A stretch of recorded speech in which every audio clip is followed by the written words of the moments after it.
Hey, what's up mga pre? Another day and another update lang tayo dito sa ating Lord 9 guys. Meron kasi silang panibagong update na open na nga po daw yung kanilang next market exchange. So guys, dito pag-uusapan natin kung paano tayo magbabay ng ating mga wallet. So dito nga guys, habang po tayo ay naglalaro at makakapag-loot po tayo ng mga iba't ibang mga gamit po inside the game, ay pwede na po nating maibenta dun sa kanilang next market. So guys, napakaraming mga binebenta sa ngayon dun sa kanilang next market at nakakasilaw po sa mata yung mga price. Napakalaki po ng price ng mga binebenta po dun guys. Kaya parang masasabi ko, grind na now. Grind na natin ang Lord 9. Baka tayo naman ay swertehin sa game na to guys at makapulot po tayo or makaloot tayo ng gamit na mamahalin po dito. Siyempre guys, bago tayo makakapagbenta po dito sa ating next market exchange, ay need muna natin ng requirements. Sa nilagay nga nila na requirements at nabasa ko dito sa kanilang game guys, ay kailangan muna natin ng level 55. 55 po yan guys, para tayo po ay makapaglabas ng mga resources at gamit inside the game patungo sa kanilang next market exchange. So guys, titingnan natin dun sa kanilang next market exchange kasi marami na naman ang magtatanong sa ngayon kung paano tayo magbabind or magkoconnect ng wallet po natin dun sa kanilang next market. So guys, kung nandito po tayo sa ating Lord 9 endgame, ay punta lang po tayo dito sa may 3 dots or 3 lines sa taas guys, no? Meron po yung 3 lines and then pasok po tayo dito. So sa pinakababa guys, meron po yung next market exchange. So click lang po natin to guys para tayo ay pupunta dun sa kanilang next market website. So click lang po natin yan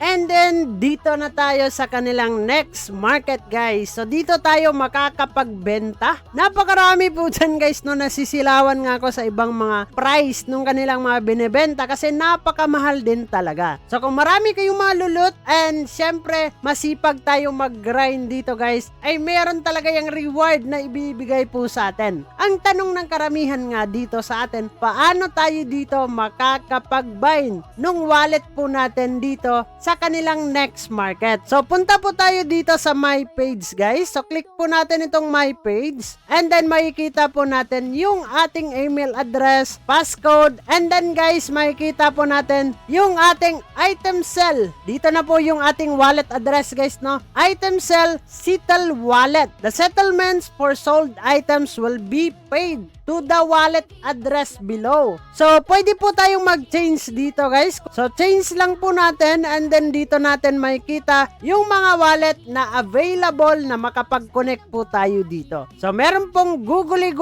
Connect Line, Connect Apple, Connect Naver, and then Connect Kakao guys. And then, syempre, yung ginagamit natin, supposedly, BetGet at OKX po yan. So, guys, paalala lang po, no? Hindi po tayo sponsored at hindi po ako bayad sa video na to. So this video guys is not a financial advice. Tayo lang po ay nagbibigay idea kung paano po tayo makakapag-bind sa mga viewers po natin. So guys, kung kayo ay hindi pa po nakapag-bind po dito at nakapag-connect, so click lang po ninyo yung connect dito guys and then mag-o-open po yan. So kayo na po yung magmano-mano dyan guys, no, na ma-connect po yung inyong mga wallet po dito. So kailangan tandaan na tayo ay kailangan maka-reach ng level 55 guys para tayo po ay makapagbenta. At syempre baka tayo ay papaldo dito guys. Yun lang ang tanong, kung tayo nga ba ay nag-grind dito sa Lord 9. Guys, hindi po to panghihikayat kasi itong game naman na Lord 9 ay free to play lang. Pwede ka maglaro dito ng libre at habang tayo ay naglalaro, nag-i-enjoy tayo sa kanilang game, ay syempre meron po yung reward pag tayo po ay nakapulot or nakapag-loot ng magagandang mga gamit inside the game guys. So yun lang naman yung ating pag-uusapan for today's video, no, patungkol nga dito